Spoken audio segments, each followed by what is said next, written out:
मेरी जब शादी हुई थी तब मैं सिर्फ़ 12 साल की थी। मुझे पति-पत्नी के रिश्ते के बारे में कुछ नहीं पता था।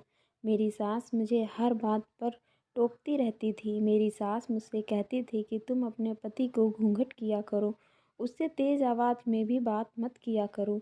लेकिन मुझे इन चीज़ों की कोई समझ नहीं थी। शादी के 1 हफ़्ते बाद ही मेरी सास ने मुझे मेरे पति के कमरे में सोने के लिए भेज दिया। पूरे दिन काम से थकी हुई मैं खर्राटे मार के सोने लगी। उस वक़्त नींद भी इतनी गहरी आई थी कि मुझे होश ही नहीं रहता था कि मेरे कपड़े किधर हैं और मैं किधर हूँ। लेकिन जब सुबह मेरी नींद खुली तो मैं अपने बदन पर एक भी कपड़ा ना देखकर हैरान रह जाती थी। जब मैं रात में सोई तब मैंने कपड़े पहन रखे थे, लेकिन अब मेरे कपड़े अपने आप ही कैसे मेरे शरीर से उतर गए। लेकिन मेरे अंदर बचपना बहुत ही ज़्यादा था, मैंने इन बातों का ध्यान नहीं दिया। मुझे लगता था जब मेरे कमरे में कोई आता ही नहीं है तो यह कैसे हो सकता है। मैंने रात में खुद ही नींद में कपड़े उतार दिए होंगे। लेकिन 1 महीने बाद जब मुझे उल्टियाँ होने लगी तो मेरी सास समझ गई और उसने फटाफट गाँव से एक बूढ़ी दाई को बुला लिया। दाई ने बताया आपकी बहू गर्भवती है। उस वक़्त मुझे गर्भवती का मतलब भी नहीं पता था।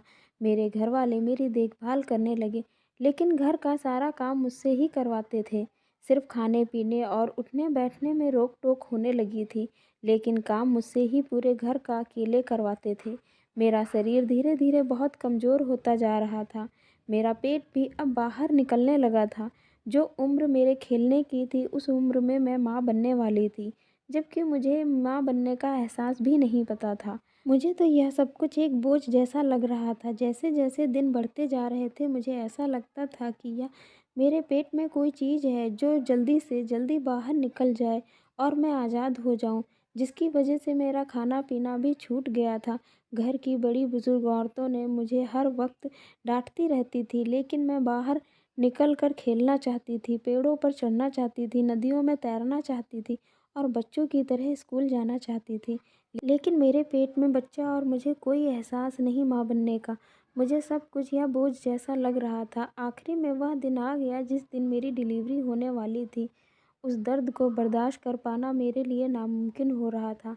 दर्द की वजह से मेरी हालत बहुत ही ख़राब हो रही थी। मुझे ऐसा लग रहा था कि आज मेरा यह आखिरी दिन है।